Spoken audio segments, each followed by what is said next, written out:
Dibutuhkan waktu 20 hingga 50 tahun untuk dapat Sangat menerapkan besar untuk mengurangi emisi karbon. Dan itulah yang akan saya buktikan dalam perdebatan ini dalam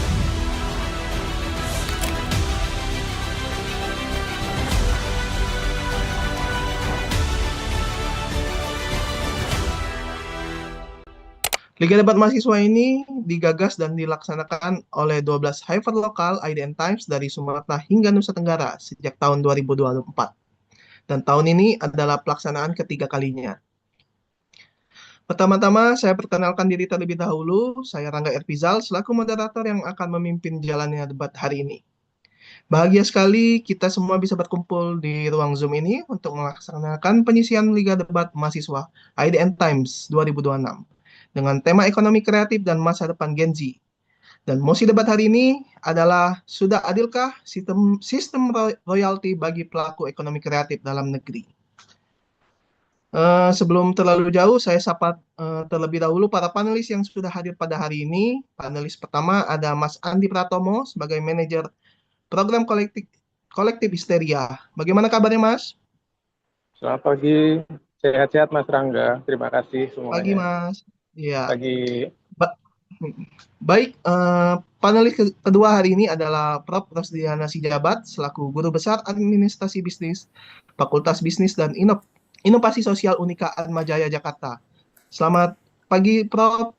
Selamat pagi Mas Rangga, selamat pagi juga untuk teman-teman dari UNES dan ITB. Semangat berdebat ya. Baiklah. Berikutnya panelis ketiga kita hari ini ada Mas Agung Putu Iskandar, selaku co-founder Akna Komunika Surabaya. Pagi, Mas. Pagi Mas, semangat semuanya. Baik, terima kasih. Berikutnya kita sapa terlebih dahulu pada babak penyisian ini teman-teman teman-teman mahasiswa dari Universitas Negeri Semarang yang hari ini berdebat sebagai tim pro. Gimana kabarnya kawan-kawan dari UNES? Halo Mas, Alhamdulillah, baik baik, Mas dari Kak. kami. Oke. Siapa aja nih personilnya? Silakan ketua tim untuk memperkenalkan diri dan anggota timnya, perkenalkan nama dan kuliah pada program studi apa. Baik, izin Mas, izin memperkenalkan diri. Saya selaku ketua tim dari Universitas Negeri Semarang dengan nama saya sendiri Parameswara Muhammad Jansa sebagai pembicara pertama, dan yang kedua ada Fahri Ahmad, dan yang ketiga ada Kadafi Ahmad Aziz. Nah, kami semua dari program studi Ilmu Hukum angkatan 2025, Mas. Terima kasih. Oke, baik. Selanjutnya peserta debat dari tim kontra, yaitu teman-teman dari Institut Teknologi Bandung. Gimana teman-temannya ITB?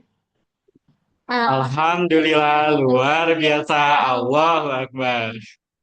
Baik. Siapa aja nih personilnya? Teman-teman, silakan diperkenalkan Oke, diri.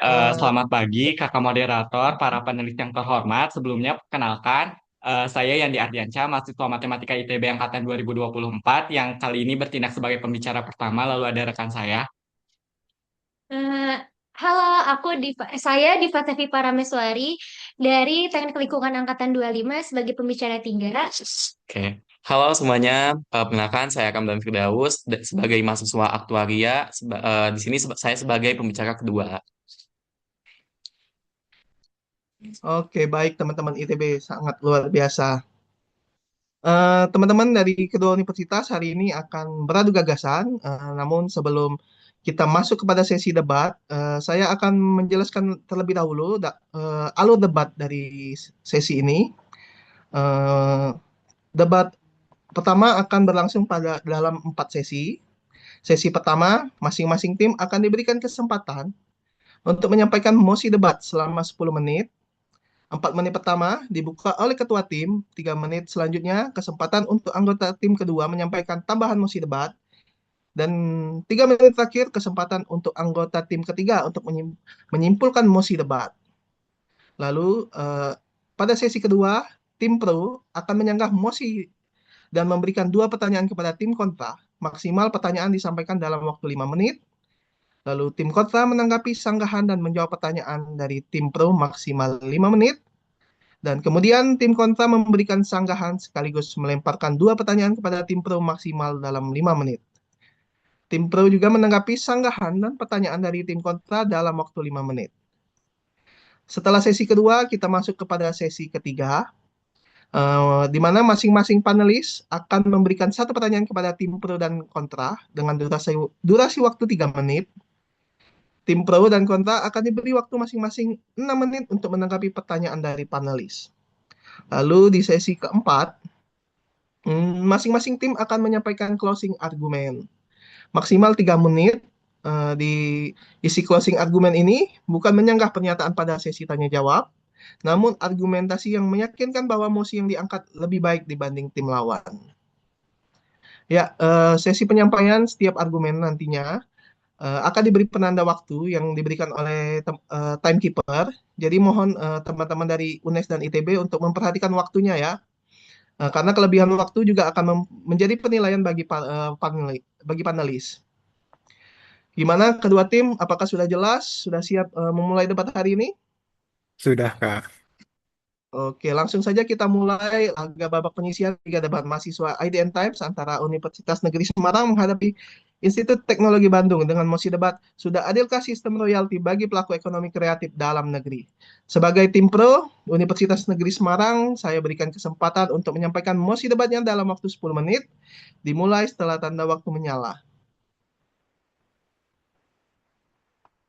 Baik, selamat pagi Dewan Juri yang terhormat, pemerhati debat, serta rekan-rekan dari tim kontra. Mari kita buka perdebatan hari ini dengan sebuah pertanyaan yang sangat dekat dengan realita kita. Apakah adil jika sebuah sistem yang dirancang untuk melindungi hak-hak masyarakat mendadak diandalkan dan dinilai gagal total hanya karena masih ada individu yang melanggar aturan tersebut? Dewan Juri yang terhormat, sebuah sistem hukum tidak pernah dinilai dari ada atau tidaknya pelanggaran, melainkan dari seberapa tegas dan kuat instrumen hukum untuk membela pihak yang berhak. Disinilah kami dari tim pro berdiri tegak membuktikan bahwa sistem royalti ekonomi kreatif dalam negeri sudah sangat adil. Namun Dewan Juri yang terhormat, sebelum kita memasuki perdebatan ini lebih mendalam, mari kita persamakan persepsi kita terlebih dahulu agar perdebatan hari ini terarah dan tidak terjebak dalam perdebatan semantik. Dewan Juri yang terhormat, melihat daripada mosi yang ada, kita mengetahui ada beberapa variabel yang berbeda. Satu, keadilan. Keadilan yang kami maksud adalah bukan berarti pembagian hasil secara sama, rata, melainkan tersedia aturan yang proporsional, kepastian prosedural, dan perlindungan hukum bagi setiap pemilik karya. Menurut Profesor Ahmad Muhammad Ramli, Guru Besar Hukum Kekayaan Intelektual dari UNPAD, membagi 3 dalam aspek keadilan itu, yakni keadilan hukum negara yang memiliki subsektor yaitu keadilan legal, keadilan protektif, keadilan retributif, dan keadilan transisional. Kemudian yang kedua, keadilan distribusi dan sosial, dibagi menjadi subsektor distributif, keadilan prosedural, keadilan akses, keadilan kreatif, keadilan sosial, dan keadilan restoratif justice. Kemudian yang ketiga, keadilan bisnis dan pasar, dibagi menjadi keadilan komutatif, komparatif pasar, proporsional, meritokrat, dan ekonomi dan internasional. Kemudian sistem royalti menurut pasal 1 angka 21 Undang-Undang Hak Cipta mendefinisikan royalti adalah imbalan atas pemanfaatan hak ekonomi suatu ciptaan atau produk hak terkait dengan 3 aktor utama, yaitu pencipta, pemilik hak terkait, dan pengguna. Ini adalah sebuah sistem kerangka hukum, instrumen undang-undang yang telah diatur oleh negara. Kemudian pelaku ekonomi kreatif berdasarkan pasal 1 angka 2 Undang-Undang Nomor 24 tahun 2019, pelaku ekonomi kreatif secara jelas mencakup orang perorangan, kelompok, badan hukum, non berbadan hukum. Kemudian dalam ekonomi kreatif itu dibagi menjadi 17 subsektor, Dewan Juri yang terhormat. Kemudian variabel dalam negeri, parameter keadilan diukur secara berdaulat berdasarkan hukum positif Indonesia dan sesuai pada amanat pasal 33 Undang-Undang Dasar 45. Kemudian dalam hal ini kami memberikan parameter yang berbeda untuk mendukung pada mosi perdebatan kali ini. Ini adanya multidimensi keadilan. Keadilan diuji utuh dari 3 pilar yang sudah saya sebutkan tadi menurut Guru Besar UNPAD, yaitu protektif, distributif, dan keadilan finansial.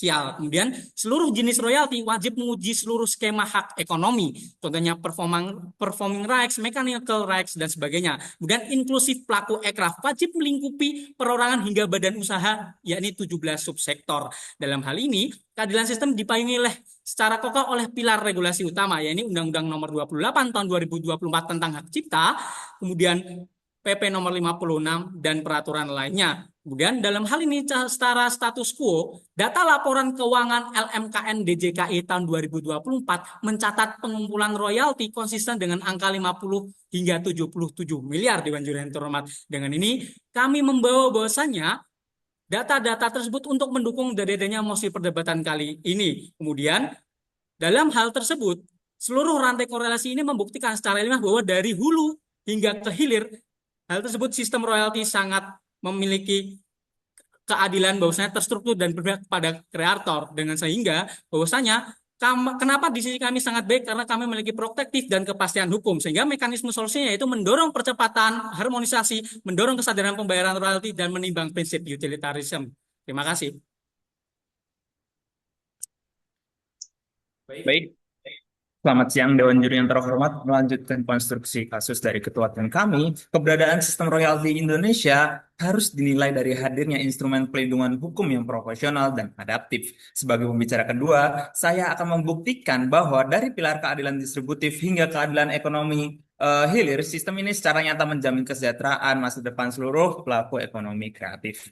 Argumentasi pertama atau pilar pertama kami, yaitu pertama, Dewan Juri masuk pada pilar keadilan distributif di tengah. Kehadiran PP nomor 56 tahun 2021 melalui mekanisme One Stop Shop LMKN berhasil mengakhiri era penagihan tumpang tindih menggunakan sistem tarif flat rate yang terukur seperti 120.000 per kursi per tahun untuk kafe, memberikan kepastian hukum bagi pengusaha dan pelindungan bagi musisi. Efisiensinya terbukti secara data. Laporan kinerja LMKN mencatat penarikan performing rights melonjak signifikan dari 19,9 miliar di masa pandemi, melompat hingga menembus 35.000 miliar hingga 55 miliar lebih pasca PP 56 tahun 2021. Sistem satu pintu ini teruji efektif memaksa pemilik modal besar memberikan kompensasi atas karya mereka yang dikomersilkan. Berlanjut pada pilar kedua. Berdasarkan data Pemerkunham nomor 20 tahun 2021 dan laporan keuangan LMK IDN Times yang diikuti dari IDN Times, batas maksimal pemotongan operasional dipatok ketat hanya 10%. Untuk itu, LMKN dan 20% lagi untuk LMK. Kalimat peruntukan. Data terregulasi ini disajikan untuk membuktikan keadilan distributif, di mana 70% hingga 80% dana royalti dijamin utuh mengalir langsung ke kantong penciptanya. Sehingga perlu kita ketahui bersama bahwa tidak berhenti dibenarkan. Keadilan sistem ini buktikan dari alokasi dana yang berorientasi pada kemanusiaan. Berdasarkan regulasi pengelolaan LMK, dari total royalti yang dihimpun maksimal 10% dialokasikan khusus sebagai dana sosial dan jaringan pengamat CFP. Ini adalah bentuk keadilan intergenerasional dan keadilan sosial yang nyata. Dana 10% ini nanti dikelola untuk memberikan jaminan hari tua, tunjangan kesehatan, hingga santunan duka bagi seniman-seniman senior dan pencipta karya yang sudah tidak produktif secara fisik. Negara memastikan bahwa pencipta karya tidak terlantar di usia tuanya. Dan terakhir, pilar ketiga yaitu PP nomor 24 tahun 2022 tentang ekonomi kreatif. Negara bertransformasi sertifikat HKI dan aliran royalti resmi menjadi 17 subsektor ekraf menjadi objek jaminan utang. Hal ini menjadi bukti bahwasannya negara telah mengakuinya. Terima kasih. Dewan Juri yang terhormat, perlu kita bedah kembali apa itu keadilan yang kami maksud, yaitu yang pertama dalam keadilan hukum dan juga negara, ada yang namanya keadilan legal atau undang-undang dan juga turunan di bawahnya, di mana saat ini telah terakomodir dalam banyak regulasi seperti UU nomor 28 tahun 2014, UU nomor 24 tahun 2019, PP nomor 56 tahun 2021, dan juga perundang-undangan di bawahnya. Lalu kita akan melihat pada keadilan protektif, di mana perlindungan hak moral pada mutlak dari seniman itu sendiri, yaitu negara melindungi martabat kreator agar tidak bisa dirampas atau dibeli korporasi besar berdasarkan modal yang besar saja. Lalu pada keadilan yang ketiga atau keadilan vindikatif, yaitu negara tidak hanya mengatur, tetapi juga menyediakan yang namanya instrumen penghukuman untuk menebas pihak pencuri kekayaan intelektual, yaitu pada pasal 113 UU Hak Cipta, yaitu ancaman pidana maksimal 10 tahun penjara dan denda paling besar yaitu 4 miliar rupiah. Hal ini telah ada kasus nyatanya, yaitu pada kasus Gen Halilintar pada tahun 2021, di mana dihukum membayar denda perdata yaitu 300 juta rupiah karena mengubah lirik dan mengkomersialkan lagu cantik dari seniman terkenal tanpa izin. Pun berlanjut pada keadilan transisional, di mana tidak hanya berarti sempurna semalaman, tetapi ada proses yang perlu dilalui antara untuk membentuk kesempurnaan dari keadilan itu sendiri, dikarenakan kemajuan teknologi juga perlu perkembangan hukum yang stabil. Lalu melanjutkan pada keadilan distribusi dan juga sosial, ada yang namanya keadilan distributif, yaitu transparansi dan juga kehati-hatian, di mana Permenkumham nomor 20 tahun 2021 pasal 14 sampai dengan 16, yaitu tentang kewajiban audit keuangan independen bagi LMK dan juga LMKN yang dipublikasikan secara berkala.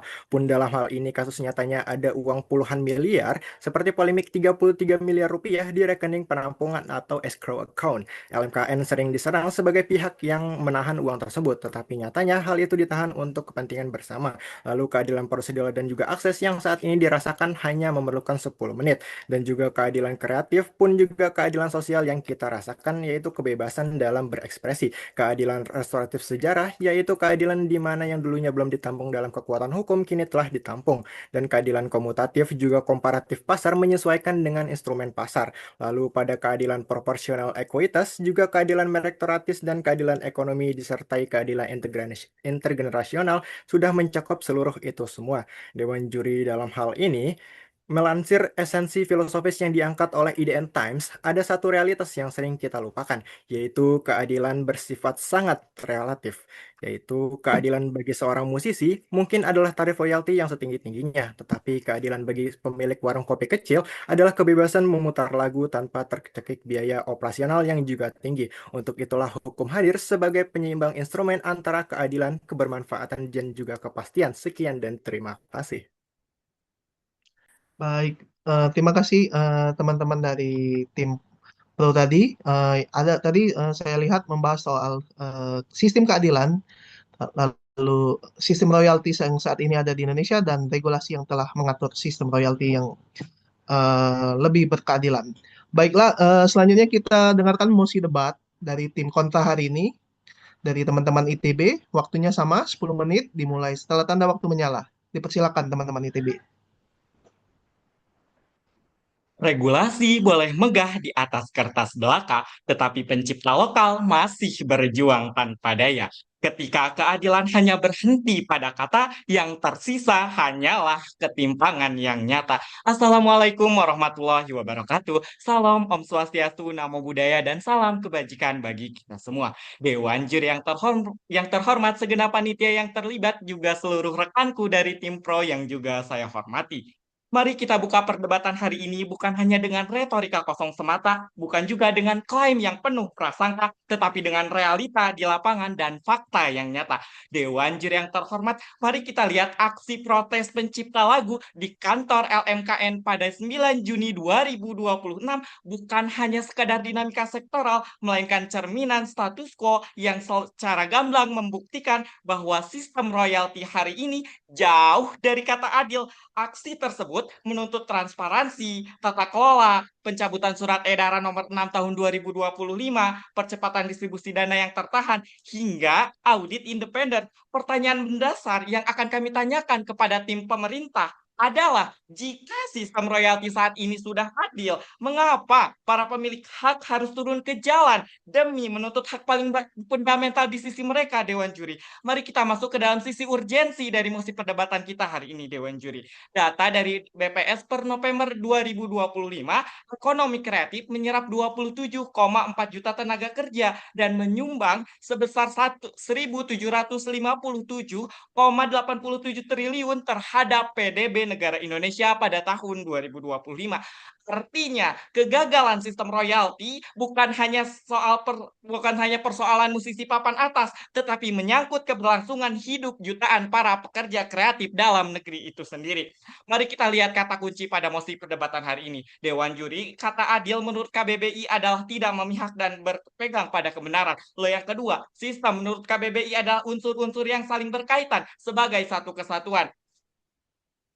Kemudian yang ketiga adalah royalti. Menurut pasal 1 nomor 21 Undang-Undang nomor 28 tahun 2014 adalah imbalan atas pemanfaatan hak ekonomi suatu ciptaan. Dan yang terakhir adalah ekonomi kreatif. Berdasarkan Undang-Undang nomor 24 tahun 2019 adalah penciptaan nilai tambah berbasis kreativitas dan kekayaan intelektual. Maka dari itu kami dari tim kontra memaknai mosi pada perdebatan hari ini adalah sistem royalti yang adil bukan hanya sekedar aturan semata, tetapi harus benar-benar bekerja dan memberikan hasil nyata bagi para pencipta karya, Dewan Juri. Kami menetapkan 3 parameter utama pada mosi perdebatan hari ini, Dewan Juri. Yang pertama, prosedur yang harus stabil dan transparan. Lalu yang kedua, distribusi berbasis data penggunaan yang nyata. Lalu yang ketiga adalah perlindungan yang setara tanpa melihat jejaring politik.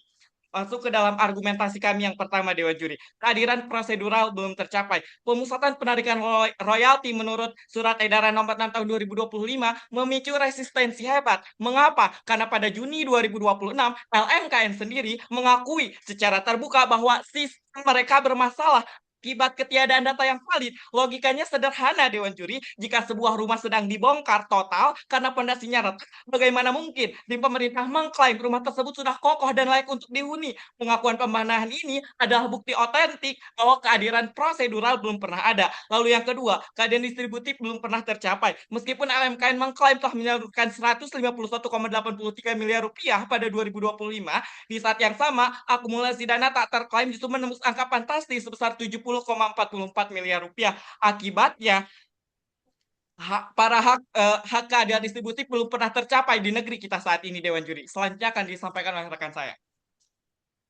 Hadirin sekalian, untuk dapat memahami tentang keadilan royalti itu tidaklah rumit.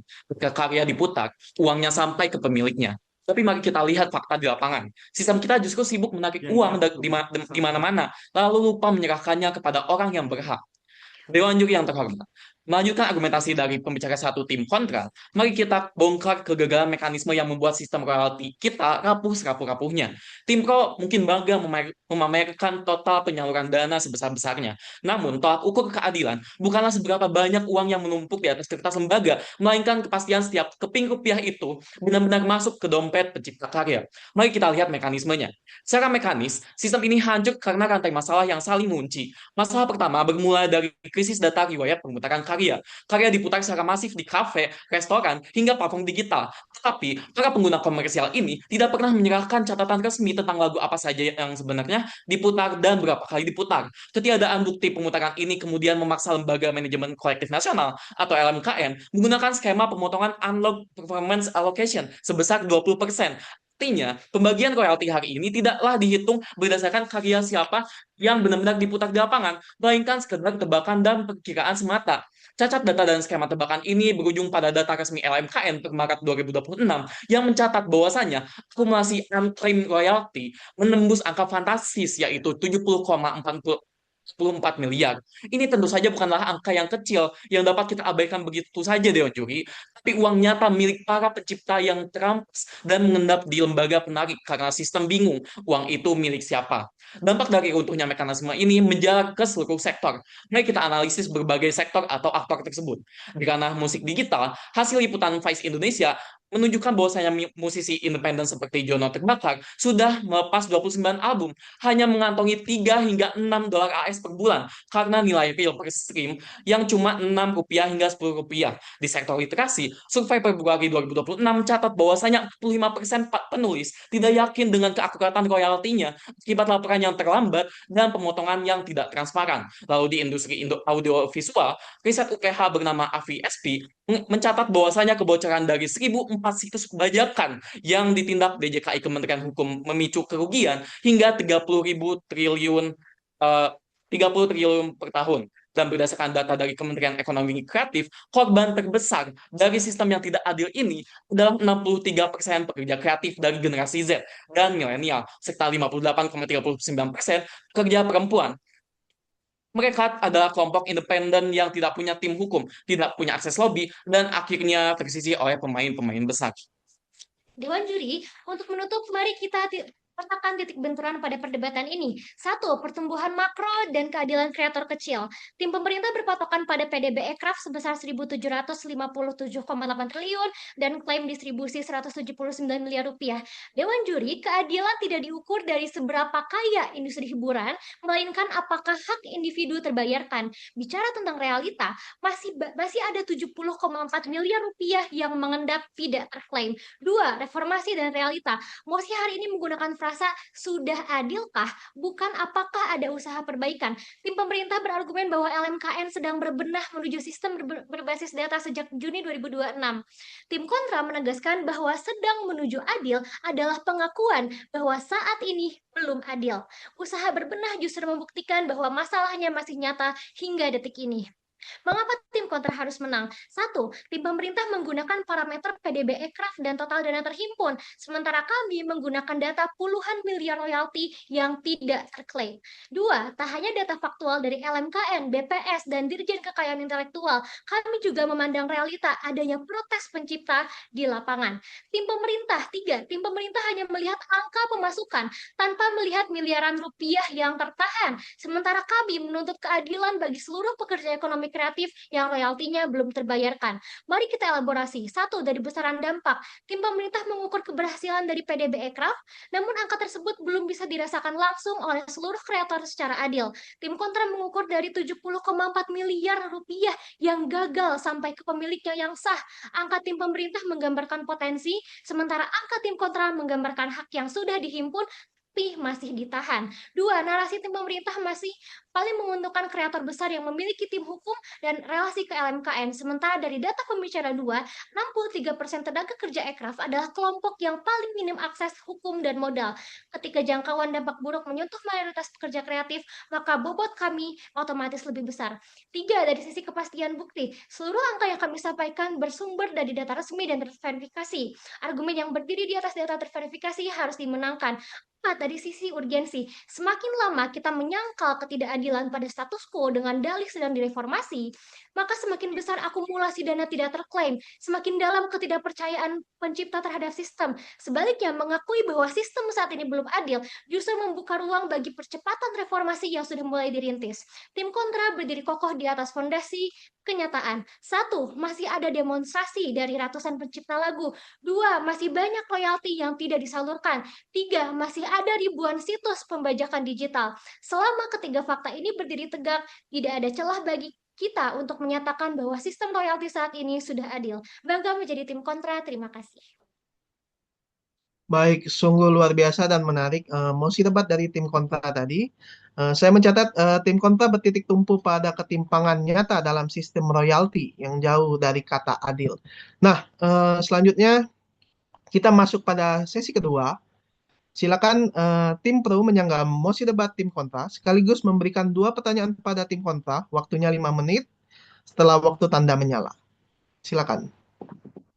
Oke, juri, saya akan disclaimer terlebih dahulu bahwasannya keadilan itu berbeda dengan kekurangan dari sebuah hukum. Sehingga kita tidak memungkiri juga jika memang prosedur dari hukumnya memang masih ada kekurangannya. Kita tidak memungkiri itu, tapi dikatakan hukum itu adil atau tidak, itu yang kita perdebatkan. Terus kedua, pertama maaf, kita akan melihat dari parameternya. Prosedur atau keadilan, parameternya itu jelas. Perlindungan harus setara, itu yang dinyatakan oleh tim ITB. Tetapi Dewan Juri dari tim lawan hanya memberikan percontohan-percontohan tentang pertama, demonstrasi. Menurut kami, ketika adanya demonstrasi, itu adalah bentuk komunikasi dari masyarakat menuju pemerintah akan perbaikan dari undang-undang tersebut, bukan ketidakadilan dari undang-undang tersebut. Terus kedua, tim mereka juga mengaku bahwasannya tahun 2021 LMKN mengaku bermasalah orang-orangnya. Tetapi di tahun 2022 ada PP untuk LMKN dan itu ada bukti konkret sebenarnya Dewan Juri. Mengapa adanya perbaikan di dalam dalam pemerintahan LMKN tersebut untuk di mana pemasukan dari royalti ini disatukan satu pintu di LMKN. Ketiga, Di kafe, mereka memberikan contoh untuk kafe yang tidak melaporkan. Dewan juri, kita perlu membedakan antara ketidakpatuhan publik dengan ketidakadilan suatu hukum, Dewan juri. Mengapa? Itu dua hal yang berbeda. Ketika publik melanggar, ketika masyarakat melanggar, itu bukan berarti hukumnya tidak adil, tetapi bagaimana penekannya,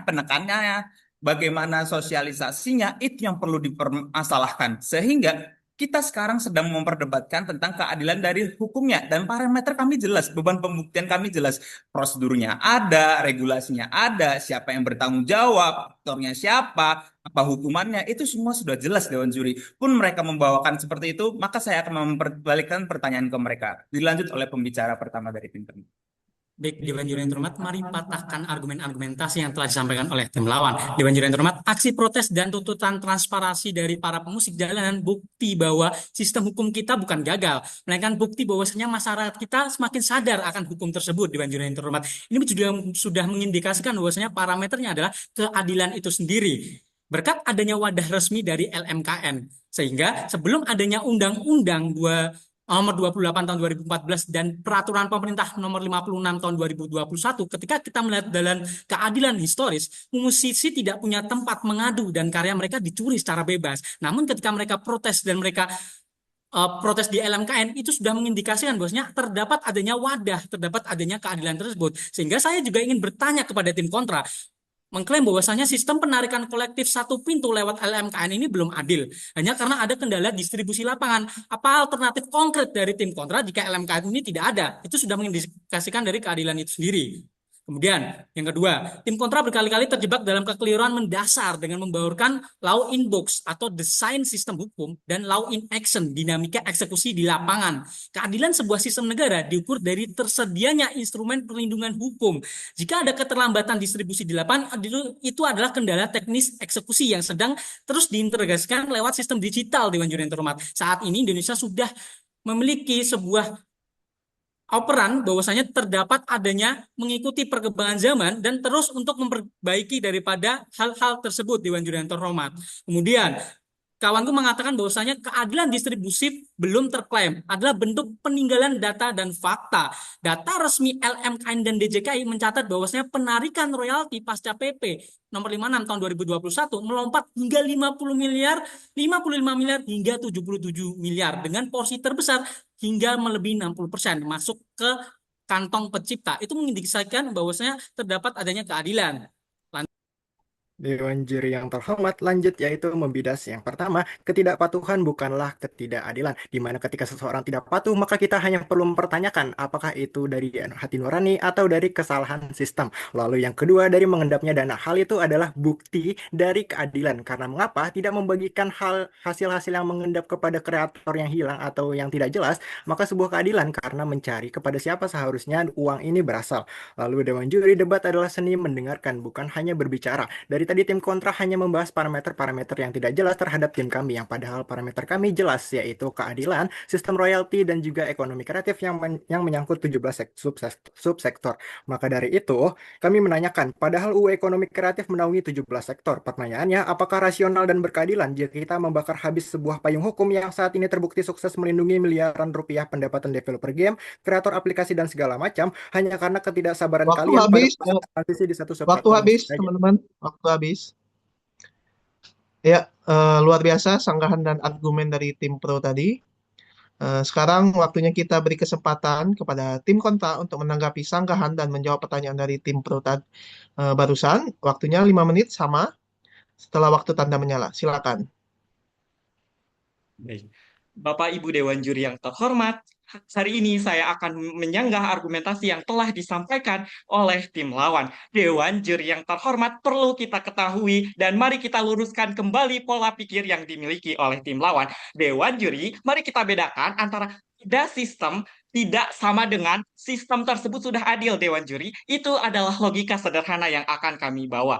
Dewan Juri yang terhormat, sedari tadi tim lawan sudah mengakui bahwasanya ketika ada demonstrasi itu bahwa menunjukkan ke arah yang lebih baik, tetapi Dewan Juri yang terhormat perlu diketahui seperti yang telah dijelaskan oleh rekanku sebagai pembicara 3 bahwa frasa pada mosi kali ini adalah sudah adilkah Artinya, mosi ini berfokus pada keadaan sekarang. Apakah keadaan sekarang sudah adil? Bukan yang ingin dibawakan oleh tim kontra dengan kita terus merevisi, dengan kita terus memperbaiki. Itu untuk jangka panjang, itu untuk masa depan, bukan untuk saat ini. Jadi, Dewan Juri yang terhormat, perlu kita fokuskan kembali bahwasanya mosi ini membahas keadaan saat ini. Keadaan saat ini apakah sudah adil atau tidak? Dewan Juri yang terhormat, sebagai bukti adanya tadi aksi protes itu telah menunjukkan bahwasanya keadaan saat ini belum adil, Dewan Juri, karena logikanya sederhana. Ketika sudah adil, ngapain kita harus protes? Karena kan kita juga sudah adil, Dewan Juri. Mari kita jawab argumentasi dari tim lawan, Dewan Juri. Sedari tadi tim lawan hanya beranggapan bahwa ketika sudah ada payung hukum lengkap, yaitu Undang-Undang Nomor 28 tahun 2014, PP Nomor 56 tahun 2021, dan Permen Nomor 27 tahun 2025 sebagai kepastian hukum bagi para pelaku ekonomi kreatif, itu tidak cukup, Dewan Juri. Panelis, kepastian hukum yang dimaksud tim pro adalah kepastian pada level prosedural saja, bukan kepastian pada level hasil yang diterima para pencipta lagu. Mari kita lihat datanya, Dewan Juri. Ketua LMKN sendiri, yaitu Marcel Siahaan, mengatakan secara terbuka bahwa praktik distribusi selama ini belum didukung data memadai dan belum memiliki skema yang transparan. Bahkan pasal 31 Permenkum nomor 27 tahun 2025 sendiri mengatur bahwa royalti bagi pencipta yang belum diketahui identitasnya wajib disimpan dan diumumkan paling lama 2 tahun. Aturan ini justru mengakui sejak dalam teksnya sendiri bahwa mekanisme pencocokan data karya dengan data penggunaan lagu memang belum berjalan sempurna. Artinya, dunia di sisi tim lawan saat ini memang belum adil, Dewan Juri. Mereka berusaha untuk menutupinya, Dewan Juri. Jadi, ketika regulasi sudah mengantisipasi kegagalan pencocokan data sebagai sesuatu yang lumrah, itu adalah pengakuan tersirat bahwa sistem yang ada belum menjamin hasil yang adil bagi setiap para pencipta karya, Dewan Juri. Melainkan baru menjamin bahwa proses administrasinya berjalan menurut prosedur yang ditetapkan. Baik, menanggapi pertanyaan dari tim pro, pertama tim pro menanyakan bahwasannya sistem penarikan LMKN ini kurang. Lantas alternatifnya apa? Bagusnya gimana? Oke, pertama, sebenarnya tugas kami sebagai tim kontra adalah dalam musim evaluatif ini adalah membuktikan bahwasannya kondisi ini sudah adil atau belum berdasarkan fakta. Namun baiklah, kami akan menjawab pertanyaan tersebut. Pertama, kami akan menerapkan bahwasannya para pengguna akan wajib menggunakan software pemutar musik yang terintegrasi atau resmi yang otomatis mencatat lagu yang diputar sehingga penarikan berbasis data real, bukan tebakan semata. Misal memiliki platform-platform yang ilegal dan lain sebagainya. Tidak. Lalu yang kedua, membuka data penghimpunan secara publik agar pencipta bisa melacak royaltinya secara real time serta menerapkan notifikasi otomatis untuk memangkas 70,44 miliar dana yang tak terklaim tersebut. Lalu yang kedua, tim lawan mengatakan bahwasanya jika ada keterlambatan, itu salah koneksinya, bukannya tidak adil. Mengambing hitamkan masalah koneksi atau administrasi atas tertahannya hak ekonomi seseorang adalah bentuk pengabaian dari keadilan itu sendiri. Bagi pencipta karya yang bergantung pada royalti untuk menyambung hidup, keterlambatan distribusi berbulan-bulan akibat rantai verifikasi tersebut yang berbelit-belit adalah ketidakadilan yang nyata, Dewan Juri, yang dampaknya langsung ke mereka, yang mereka rasakan. Keadilan yang tertunda adalah keadilan yang diingkari. Lalu, tim lawan mengatakan bahwasannya penarikan LMKN itu naik lebih dari 60%, maka itu artinya ada keadilan. Lalu, tanggapan dari kami, mengeneralisasi kenaikan penarikan sama dengan keadilan adalah cacat logika, Dewan Juri. Kenaikan angka penaikan agregat hanya membuktikan bahwasanya lembaga berhasil mengumpulkan lebih banyak uang, tetapi tidak membuktikan bahwasanya uang tersebut terdistribusi secara merata dan presisi. Apa gunanya penarikan naik jika akumulasi klaim royalti justru membengkak hingga 70,44 miliar, seperti yang sudah kami jelaskan tadi. Dan pencipta independen di daerah tetap menerima nilai real yang tidak layak. Sekian, terima kasih. Enggak, waktu habis. Terima kasih teman-teman. Sekarang masih giliran tim kontra yang akan melemparkan sanggahan sekaligus memberikan 2 pertanyaan kepada tim pro. Maksimal dalam waktu 5 menit, dimulai setelah tanda waktu menyala. Oke. Ironis saat tim pemerintah menyatakan bahwa protes bukan menunjukkan bahwa hukum tidak gagal. Logikanya apabila dari awal hukum sudah berjalan dengan baik, maka tidak akan ada protes pencipta lagu ke jalanan dari awal. Begini, keadilan bukan terletak pada sistem, tapi dinilai dari apakah sistem tersebut sudah tersalurkan dan sudah bisa dirasakan langsung oleh pelaku ekonomi kreatif itu sendiri. Sanggahan dari kami. Satu, tim pemerintah bilang bahwasanya LMKN berhasil menghimpun lebih dari 200 miliar royalti musik sepanjang 2025 yang membuktikan bahwa sistem ini berjalan dengan baik. Lagi-lagi, volume penghimpunan yang besar tidak serta-merta membuktikan bahwa distribusi itu adil, panelis. Berdasarkan keterangan Ketua LMKN sendiri saja, total penghimpunan lebih dari 200 miliar tersebut baru 170,98 miliar yang tersalurkan. Artinya masih banyak sekali dana yang masih terhimpun dan belum tersalurkan.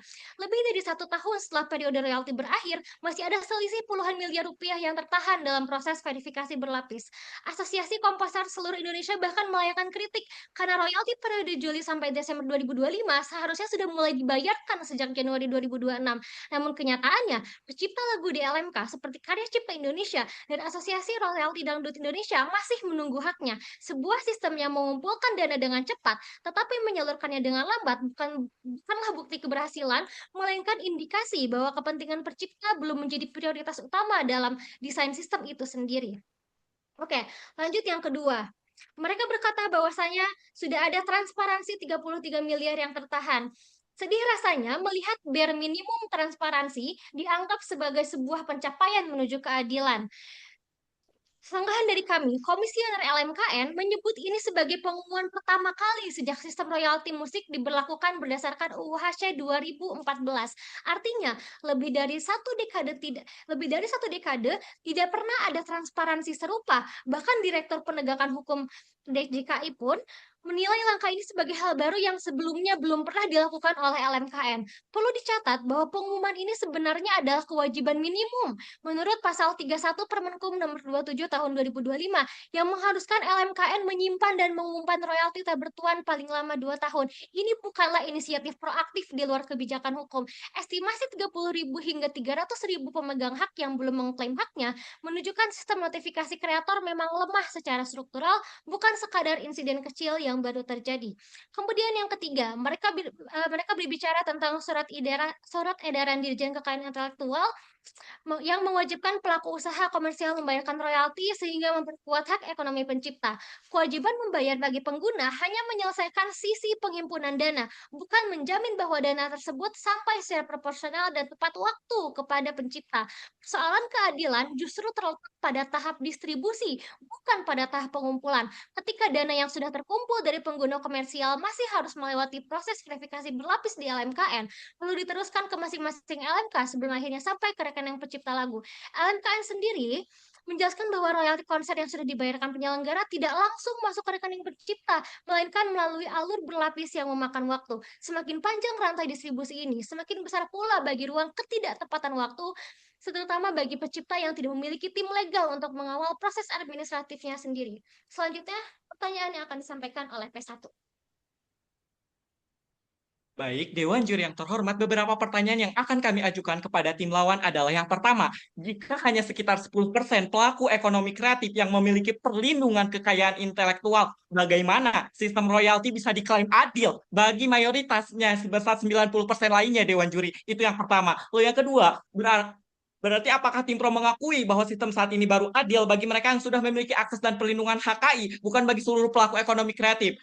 Selanjutnya adalah bagaimana tim pro akan menjelaskan selisih lebih dari Rp 29 miliar antara total penghimpunan royalti lebih dari Rp 200 miliar dan distribusi sebesar 170,98 miliar sepanjang tahun 2025, Dewan Juri. Maka dari itu, Dewan Juri, tim pro harus menjelaskan bagaimana mekanismenya. Katanya tadi digunakan untuk kebutuhan lain. Bagaimana mekanismenya, bagaimana transparansinya, dan bagaimana sisi keadilannya. Tolong ditunjukkan, Dewan Juri. Sekian dari kami dan terima kasih. Baik, ya luar biasa pemaparan dari teman-teman tim kontra. Sekarang giliran tim pro untuk menanggapi sanggahan dan menjawab pertanyaan dari tim kontra. Dalam waktu 5 menit, dimulai setelah tanda waktu menyala. Silakan.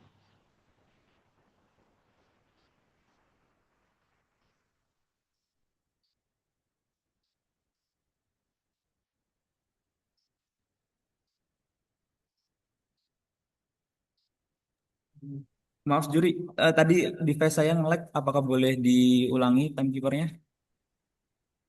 Oke, baik. Halo? Oh ya, oke, siap. Baik, kita ulang Suara ya. saya terdengar jelas ya? Jelas, jelas. Oke, baik, teman-teman dari tim pro silakan dimulai. setelah tanda waktu Baik. menyala.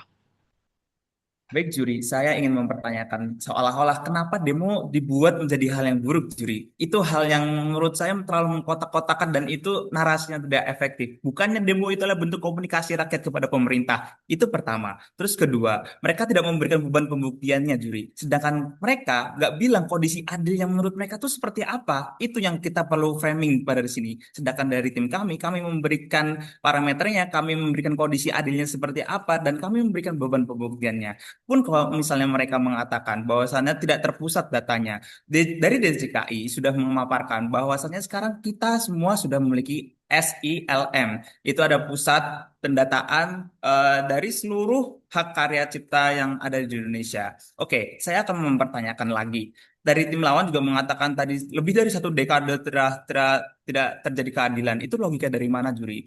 Hukum adil itu kita akan berbedah UU-nya terlebih dahulu. UU-nya itu hadir di tahun 2014 dan perbaikannya tahun 2022.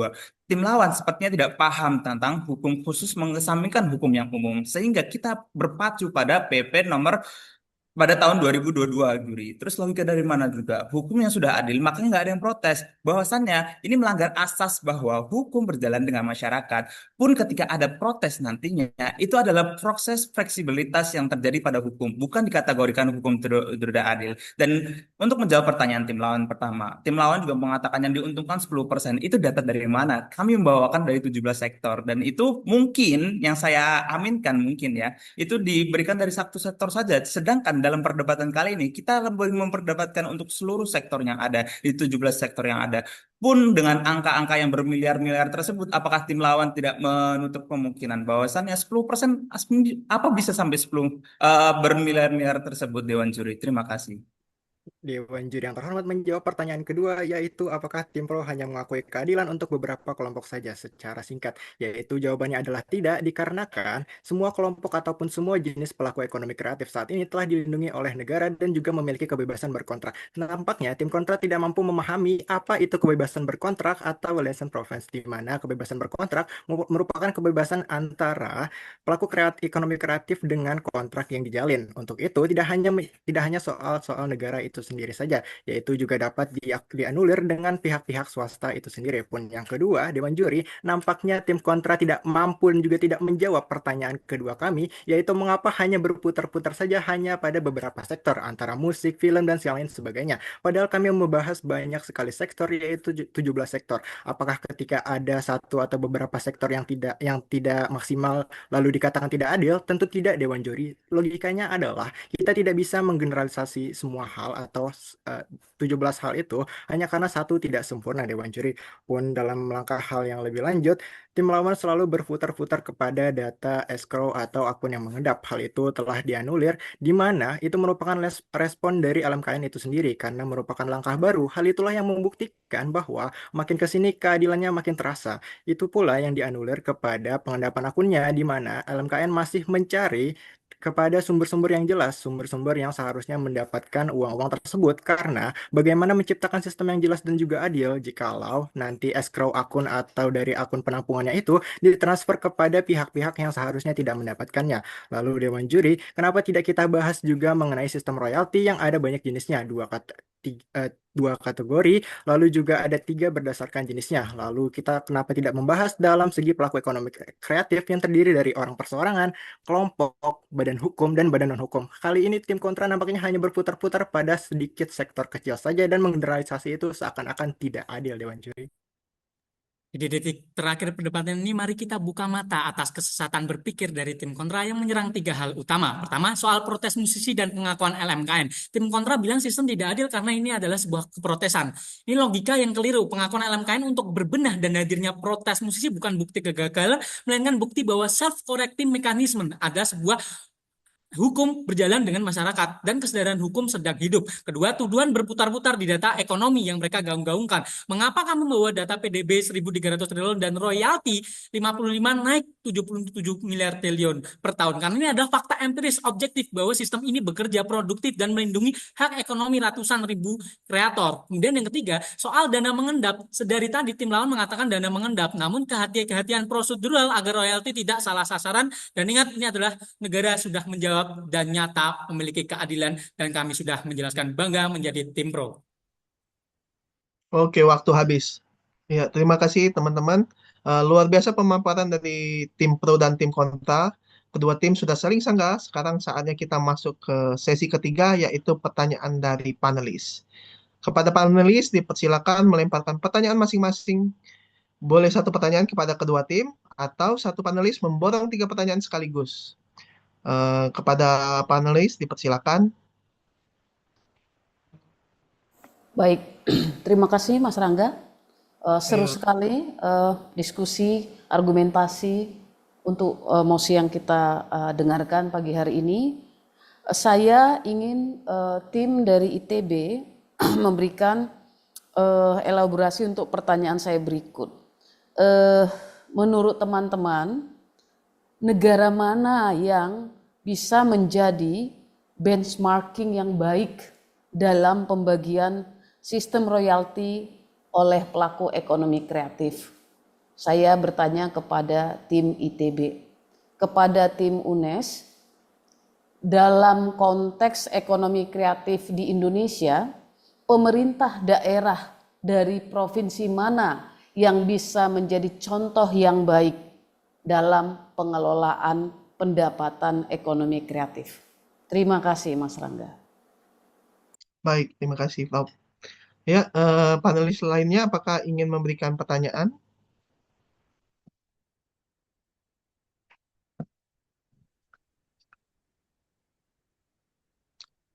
Ya, terima kasih Mas Rangga.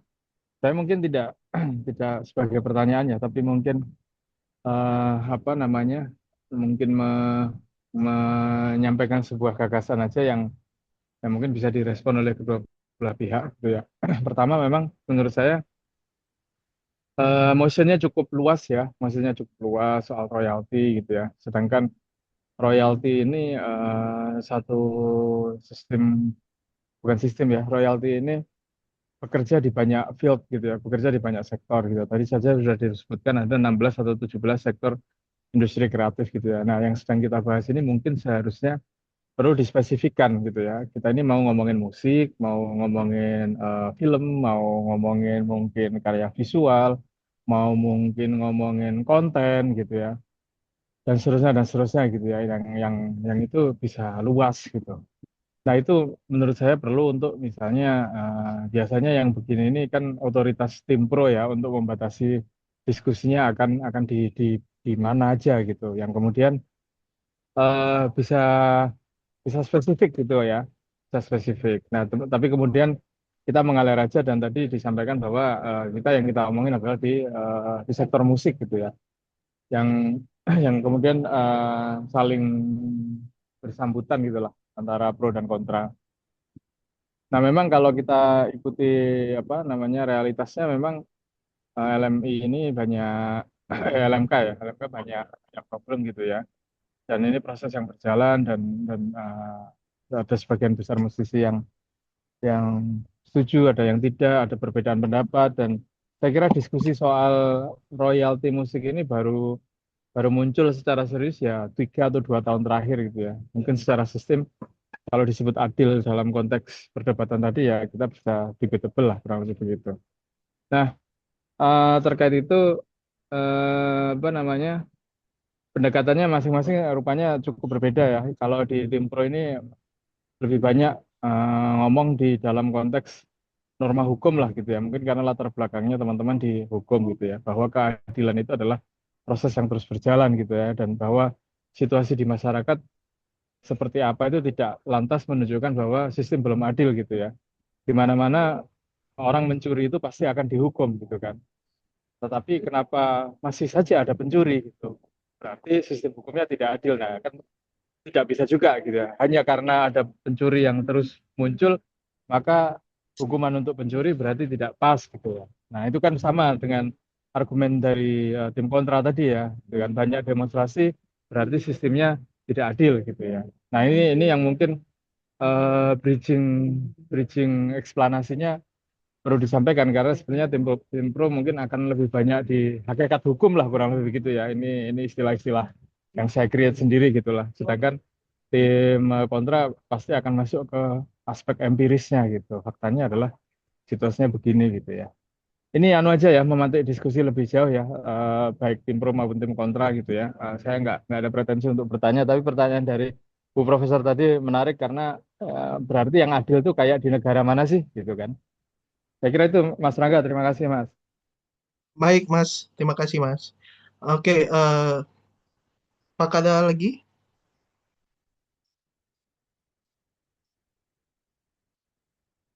Oke, baiklah. Teman-teman, bentar. Oke, ya. Itu tadi pertanyaan dari para panelis. Tadi dari Prof. Rosdiana meminta contoh pada teman-teman ITB, negara mana yang bisa menjadi contoh baik untuk sistem royalti ini. Terus untuk teman-teman dari UNES, Pemda mana yang sudah bisa menjadi contoh terbaik untuk pelaksanaan sistem royalti ini sendiri. Baik, saya persilakan kepada tim kontra terlebih dahulu untuk menjawab dalam waktu 6 menit. Setelah tanda waktu menyala, silakan. Baik, Bapak Ibu Dewan Juri yang terhormat, izinkan saya untuk menjawab pertanyaannya. Negara manakah yang cocok untuk dijadikan benchmarking untuk negara kita, negara Indonesia? Dewan Juri yang terhormat, mari kita lihat dulu secara global. Negara yang menurut kami cocok untuk dilakukan benchmarking dengan negara Indonesia adalah negara Inggris. Mengapa? Karena negara Inggris memiliki sistem Collective Management Organization atau CMO yang diawasi oleh Intellectual Property Office. CMO diwajibkan memenuhi standar tata kelola dan transparansi, termasuk laporan transparansi tahunan yang harus diaudit Dewan Juri. Bahkan, aturan Inggris secara eksplisit memberikan hak kepada pemegang hak untuk memperoleh pembayaran royalti yang tepat waktu dan akurat, transparansi operasional, serta keterlibatan dalam keputusan mengenai distribusi royalti. Lebih menarik lagi, Dewan Juri yang terhormat, mari kita lihat di negara Inggris. Dalam industri streaming, Inggris memiliki Code of Good Practice on Transparency in Music Streaming, yang artinya mendorong pemberian data penggunaan yang akurat dan tepat waktu agar royalti dapat dihitung dan diverifikasi secara cermat dan tepat. Laporan transparansi tahunan juga harus selalu dipublikasikan sehingga akan menimbulkan transparansi yang amat sangat jelas terhadap seluruh masyarakat. Mari, jika Inggris sudah mewajibkan transparansi, audit, pelaporan royalti, serta akses informasi agar pencipta karya dapat memverifikasi hak ekonominya, mengapa negara kita, negara Indonesia, harus menganggap sistem yang masih menyisakan persoalan transparansi dan distribusi sebagai sistem yang sudah adil, Dewan Juri? Itu artinya ketika sistem di negara kita masih menimbulkan perselisihan, berarti sistem yang ada saat ini belum adil, Dewan Juri yang terhormat. Selanjutnya akan disampaikan oleh rekan saya. Baik, apabila dirasa Inggris itu terlalu jauh, mari kita lihat contoh di negara Asia. Saya akan memaparkan 3 contoh negara yang menjadi benchmarking atau indikator baik dari adanya atau LMKN itu sendiri. Baik, yang pertama itu Jepang. Masalah di Indonesia adalah ketika ada uang royalti yang pemiliknya belum jelas, LMKN hanya menunggu diam pencipta lagu datang untuk mengklaim. Akhirnya uang itu menumpuk sampai 70,44 miliar di bank seperti yang sudah saya jelaskan. Lalu, apa yang dilakukan Jepang? Jepang memiliki lembaga yang namanya JASRAC. Nah, lembaga tersebut tidak pasif, Dewan Juri. Mereka punya sistem pencocokan data otomatis dan langsung mengirim notifikasi kepada para pencipta lagunya. Nah, lalu lembaga tersebut aktif mencari dan menghubungi pemilik uang. Tanggung jawab mencari pemilik dana ada di tangan lembaga, bukan dibebankan kepada pencipta lagu yang minim akses hukum, Dewan Juri. Hasilnya apa? Hasilnya, dana yang tak terklaim di Jepang bisa ditekan hingga mencapai 0. Lalu yang kedua, negara yang menjadi contoh adalah Korea Selatan atau negara yang sering kali kita dengarkan lagunya, Dewan Juri. Karena apa? Karena mereka memiliki pencatatan otomatis dan transparan. Masalahnya di Indonesia, kafe atau tempat usaha tidak memberikan data lagu apa yang diputar. LMKN hanya memakai skema tebakan yang setelah kami jelaskan tadi. Nah, apa solusi dari Korea Selatan? Korea Selatan atau organisasi Komca mewajibkan penggunaan sistem pelacak digital di tempat usaha, karaoke, dan penyiaran. Nah, maka setiap lagu yang diputar langsung terdata Dewan Juri. Pencipta lagu bisa mengecek langsung laporan pemutaran dan jumlah uang yang mereka dapat secara transparan lewat portal resmi. Tidak ada pembagian uang yang didasarkan pada perkiraan atau tebakan semata. Lalu, di Korea Selatan, mereka memiliki perlindungan untuk semua sektor kreatif. Nah, masalahnya di Indonesia, hukum dan lembaga kita hanya fokus ke musik saja, dan itu pun belum optimal, Dewan Juri. Sedangkan di Korea Selatan, mereka memberikan perlindungan terintegrasi, baik untuk K-pop, K-drama, webtoon, hingga game. Nah, maka negara mereka tuh lebih hadir untuk menjamin hukum untuk semua jenis pekerja kreatif, sehingga kreator kecil tidak harus melawan perusahaan besar sendirian. Dan argumentasi selanjutnya akan dijelaskan oleh rekan kami. Keadilan bukan dilihat dari norma atau sistem yang tertulis hitam di atas putih. Kok nggak ada?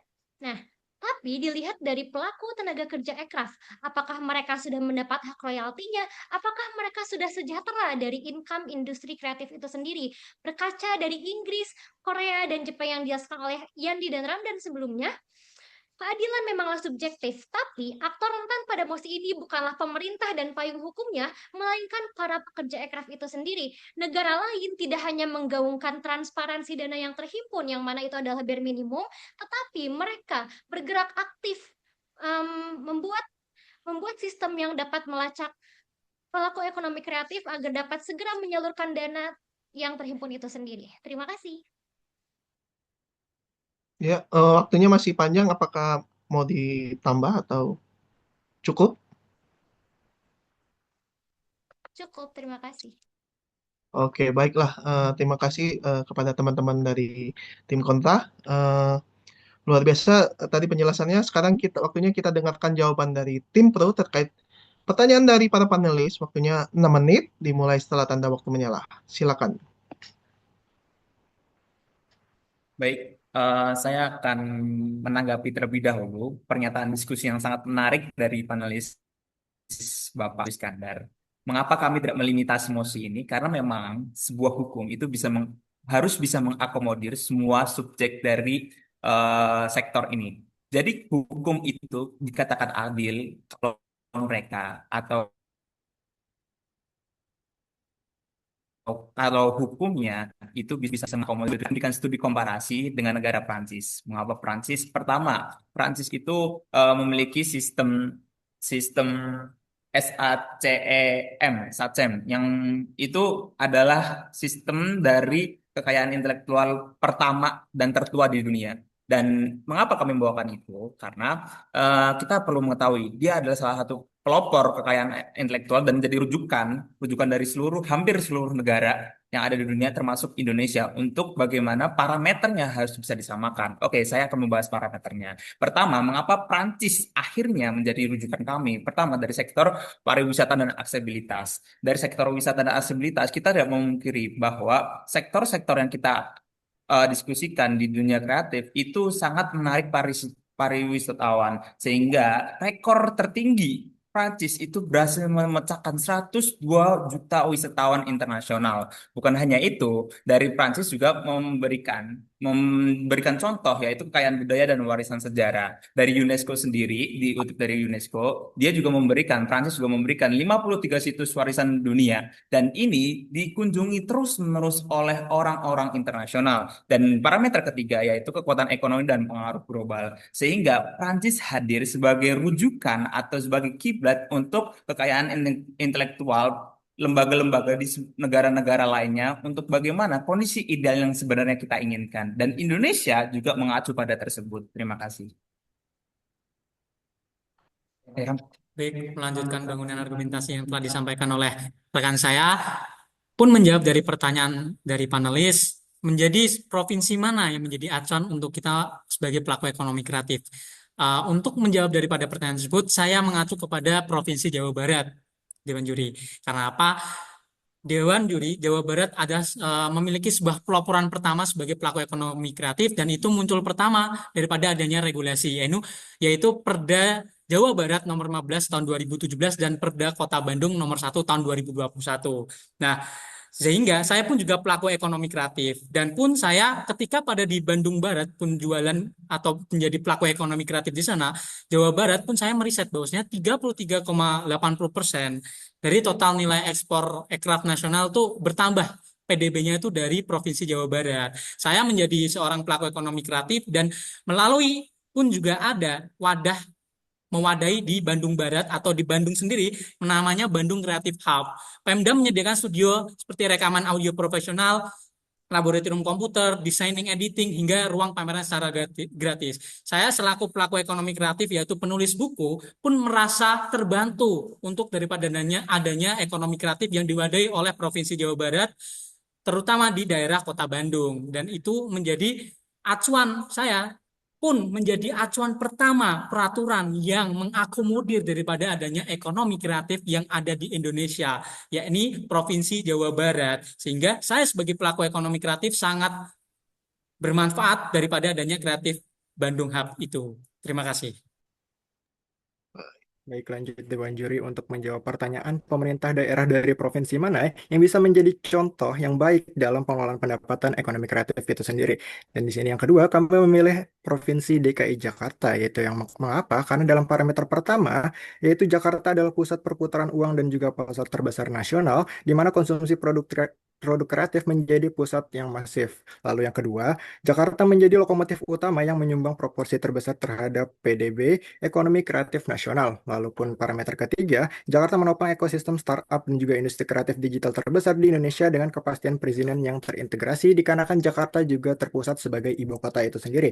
Buktinya adalah pada kontributor PDB aircraft tertinggi ini nasional, di mana porsinya yaitu mendapatkan sekitar 16,9% hingga 20% dari total PDB aircraft nasional. Hal inilah yang membuktikan bahwasanya Provinsi DKI Jakarta mampu mengakomodir kebesaran dana atau pendapatan dari ekonomi kreatif. Lalu yang kedua, program inkubasi nyata yaitu Jakpreneur yang digagas oleh Gubernur DKI Jakarta, yaitu Pemprov DKI sukses mengoperasikan sistem Jakpreneur yang telah menginkubasi ratusan ribu pelaku UMKM dan ekonomi kreatif seperti fashion, kriya, kuliner melalui kurasi ketat, pelatihan pemasaran digital, dan juga fasilitas pemeran. Hal ini pula yang mengakomodir untuk terbentuknya kerjasama antara Diaspora Republik Indonesia dengan Provinsi DKI Jakarta. Lalu yang ketiga, pusat ekonomi sistem startup dan juga digital, di mana Jakarta menumpang hampir 70% pusat perusahaan rintisan di Indonesia yang didukung oleh kepastian regulasi dan juga perizinan berusaha berbasis OSS atau Online Single Submission dan PTSP untuk memangkas birokrasi. Hal inilah yang kembali kami kuatkan bahwa DKI Jakarta mampu menjadi contoh kepada provinsi lainnya di Indonesia dikarenakan pengelolaan pendapatan ekonomi kreatif mampu diolah dan juga diputar dengan cara efektif dan juga rigid. Sekian dan terima kasih. Oke, terima kasih teman-teman dari UNES. Itu tadi jawaban dari kedua tim sekaligus sebagai penanda bahwa sesi ketiga sudah selesai. Mudah-mudahan jawaban bisa meyakinkan para panelis untuk memberikan penilaian. Sekarang kita masuk ke sesi terakhir atau sesi keempat, di mana kedua tim akan memberikan kesempatan untuk menyampaikan closing argumen maksimal 3 menit. Seperti yang saya sudah jelaskan di awal tadi, isi closing argumen bukan menyanggah pernyataan pada sesi tanya jawab, namun argumentasi yang meyakinkan bahwa mosi debat yang kalian angkat lebih tepat dibanding tim lawan. Saya beri kesempatan pertama kepada tim pro, waktunya 3 menit setelah tanda waktu menyala. Silakan. Selamat pagi Dewan Juri yang terhormat para pengerti. Mari kita buka pidato dan menutup pidato ini dengan satu pertanyaan kunci. Tadi saya sudah membuka dan saat ini saya akan menutup. Apakah adil jika sebuah sistem hukum nasional dinilai gagal total hanya karena masih ada dinamika pelanggaran atau keterlambatan teknis di lapangan?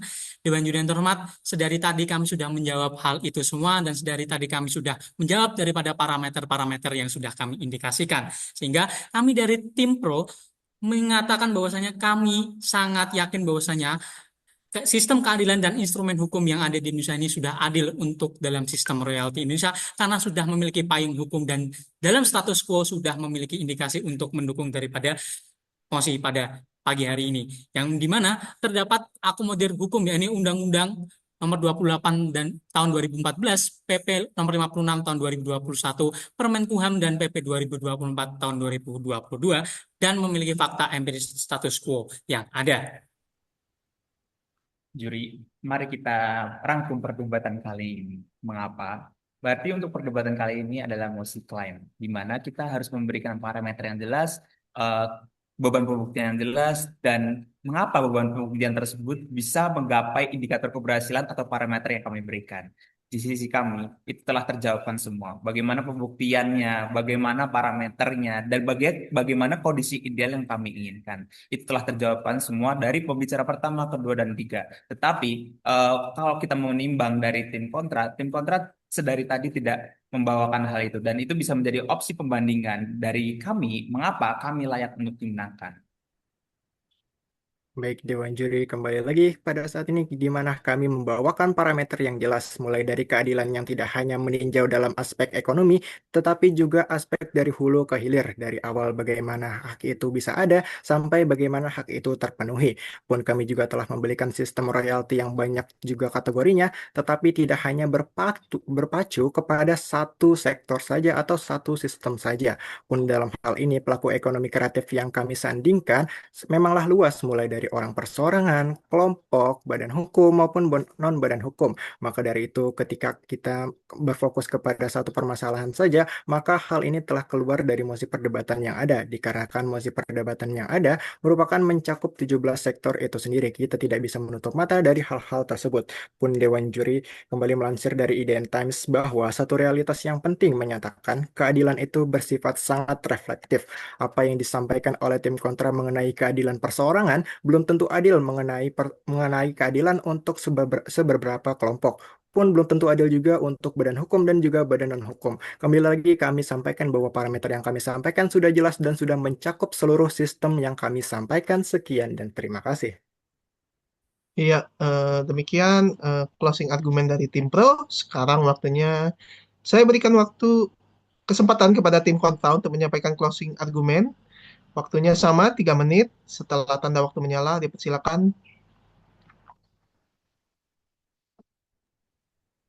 Dewan juri yang terhormat, debat hari ini bukan tentang ada atau tidaknya sistem royalti, melainkan sudah adilkah sistem tersebut. Dewan juri yang terhormat, mari kita maknai kembali apa yang menjadi mosi kita pada perdebatan hari ini. Pada mosi kita perdebatan hari ini, sudah adilkah? Itu menunjukkan bahwa sistem saat ini apakah sudah adil atau belum. Pun demikian Dewan juri, ketika tim lawan sedari tadi mengamini posisi kami, ketika telah menemukan ada beberapa subsektor yang tidak mengalami keadilan, padahal sudah jelas di mosi kita pada perdebatan hari ini adalah berkaitan dengan sistem. Sistem artinya menyangkut keseluruhan. Ketika salah satu aspek tidak adil atau tidak transparan, berarti itu menunjukkan bahwa sistem ini memang belum adil, Dewan juri, karena yang ditanya adalah sudah adil atau belum, Dewan juri. Pun demikian Dewan juri, mari kita lihat keunggulan tim kontra berdiri kokoh di atas 3 isu sentral yang kita bedah dari 4 indikator utama, yaitu besaran dampak, probabilitas, kerentanan aktor, dan akibat jangka panjang. Yang pertama adalah isu transparansi distribusi. Minimnya audit independen dan laporan publik membuat pengelolanya tidak akuntabel. Dampaknya menyangkut seluruh pelaku ekonomi kreatif. Probabilitasnya hampir pasti terjadi karena selama audit terbuka tidak diwajibkan. Akibatnya pihak yang paling rentan adalah pencipta lokal tanpa akses hukum. Baik, oke, kita lihat isu kedua dari permasalahan ini, yaitu keseimbangan pembagian royalti. Itu kan saat ini jelas bahwasanya melanggengkan struktur yang menguntungkan label dan platform besar dibanding pencipta independen itu sendiri. Siapa yang terdampak? Seberapa banyak? Dampaknya tentu menghantam ribuan musisi dan kreator independen di Indonesia. Probabilitasnya sangat tinggi dengan juri, karena ketimpangan posisi tawar sengaja tercipta dari sistem ini dibangun. Pihak paling rentan dari adanya isu ini adalah kreator baru dan UMKM kreatif. Akibatnya apa? Semangat berkarya dalam negeri perlahan-lahan padam karena isu tersebut. Isu ketiga adalah akses dan pelindungan hukum. Kami menunjukkan bahwa belum ada cara yang terjangkau bagi pelaku kreatif untuk menuntut haknya ketika royalti tidak dibayarkan. Ironis, saat biaya untuk menempuh jalur hukum jauh lebih besar daripada nilai royalti yang diperjuangkan. Pihak yang paling rentan sekali lagi adalah pelaku ekonomi kreatif kecil yang justru menjadi tulang punggung ekonomi kreatif dalam negeri. Akibatnya, ketidakadilan ini terus dibiarkan berlanjut hanya karena berlindung di balik alasan bahwa sistem sudah adil. Jika kita membandingkan kedua posisi secara menyeluruh, argumen tim pro hanya sampai pada kenyataan bahwa aturan tertulis itu ada. Sementara itu, argumen kami menjangkau lebih jauh, sampai pada kenyataan bahwa aturan itu belum menghasilkan keadilan bagi mereka yang paling membutuhkan pelindungan. Beban pembuktian mosi ini terletak pada kata adil, bukan pada kata sistem atau aturan. Dan disitulah letak keunggulan argumentasi kami. Kami datang membawa fakta, berdiri teguh dengan logika, dan menjawab setiap serangan dengan data yang nyata. Maka dengan seluruh argumen terbuka, sudah jelas kemenangan bagi tim kontra. Terima kasih. Baik, terima kasih. Luar biasa penampilan dari kedua tim. Keduanya sama-sama menyajikan argumentasi yang kuat dengan data yang juga luar biasa. Selanjutnya kita akan beri waktu kepada para panelis untuk memberikan penilaian. Ini yang kita tunggu-tunggu, teman-teman. Para panelis sudah mengumpulkan nilai dari debat hari ini. Sekarang saya persilakan kepada salah satu panelis untuk membacakan nilai dan mengumumkan siapa pemenang debat pada penyisihan kali ini. Silakan kepada panelis, saya beri waktu.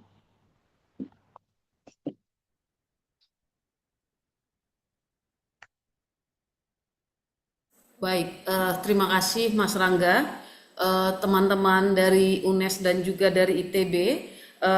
Perkenankan saya akan menyampaikan hasil penilaian kami dari panelis. Ada saya, ada Pak Andi dan Pak Agung gitu ya. Tadi teman-teman baik dari UNES dan ITB sudah menyampaikan sebuah debat yang sangat hidup, yang sangat bagus, argumentatif, klarifikasinya juga menarik seperti itu. Namun dengan pertimbangan yang ada, komponen-komponen penilaian yang harus kami cermati, kami memutuskan nilai tim sebagai berikut ya. Tim dari ITB nilainya 247, tim dari Universitas Negeri Semarang nilainya 243. Dengan demikian kita menyampaikan pemenangnya adalah tim dari ITB.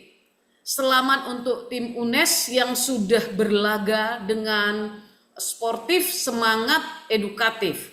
Selamat juga untuk tim ITB. Sebelum teman-teman UNES dan teman-teman ITB meninggalkan layar Zoom ini, tolong dengarkan pantun ini supaya tetap semangat. Nanti katakan cakep ya, coba buka mic-nya. Supaya tetap semangat ya, ini pantunnya. Di sekolah belajar bela diri, belajarnya hingga petang hari.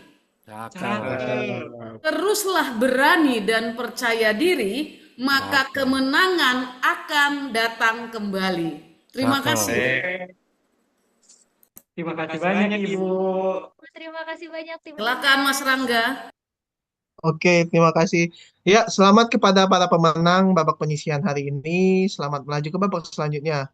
Bagi yang kalah, jangan patah arang, karena kalianlah tim yang terbaik mewakili kampus kalian. Dengan diumumkannya pemenang, maka berakhir sudah babak penyisihan Liga Debat Mahasiswa IDN Times 2026 antara Universitas Negeri Semarang menghadapi Institut Teknologi Bandung.